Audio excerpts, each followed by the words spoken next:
EF3 tornado that swept through the St. Louis metropolitan area May 16th traveled over 20 miles with peak winds reaching 152 miles per hour. At that speed, people had little time to seek shelter, and it only took a few minutes to leave a devastating impact. The physical damage is undeniable. 3,000 trees in Forest Park were ripped from the ground or damaged. Entire neighborhoods on the north side are unlivable, leaving families with little or no means to rebuild. These are the effects of the tornado we can see. But living through a disaster like this can leave an impact on one's mental health that can last long after the event is over. You want to make sure people are physically safe, but mentally it does something to you also, especially when next door or a street over, you're seeing houses flatten. Like even every time we've walked through the neighborhood, we see something we didn't see the day before. And that's why in the days following the tornado, the Missouri Behavioral Health Strike Team was deployed. You know, first aid if you get hurt, right? Providing first aid for emotional health. We're really looking for those signs of distress in people and then just gently approaching. If they're ready to talk, we're here to listen. And if they're not ready, we just let them know, look for us with the vests. We're out here in the community and any of us are here to talk if they're ready and willing. Members of the strike team are mental health professionals with specialized disaster response training who work for providers from around the state. Polly works for the St. Louis Mental Health Board, and Kirsten works at Mercy.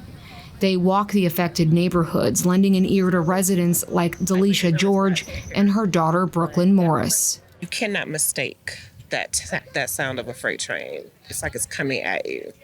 And that was, for me, I was like, oh, okay, that was... You'll carry that sound with you. Oh, you never forget that sound. The wind blowing too hard, being too much rain, that's probably probably been something that's been spiking my anxiety for the past few days.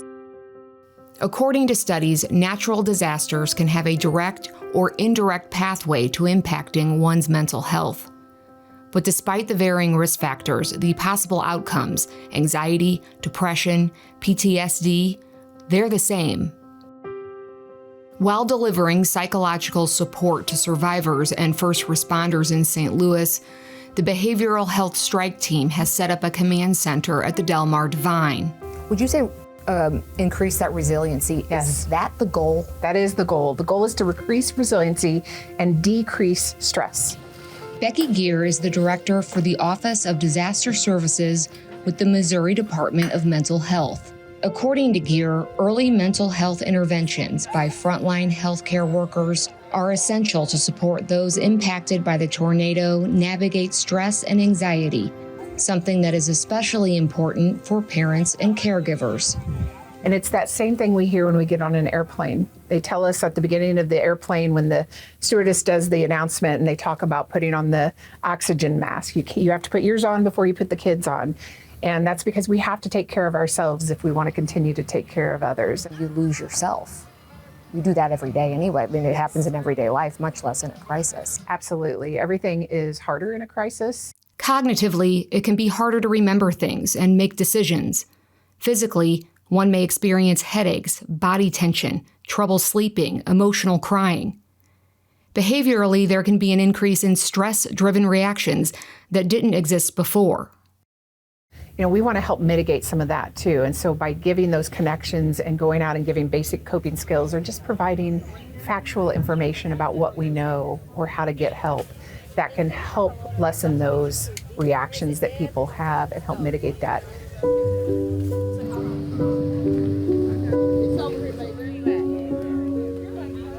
And for those who want to help a neighbor or even a stranger cope with the trauma and stress from this recent disaster, a little can go a long way.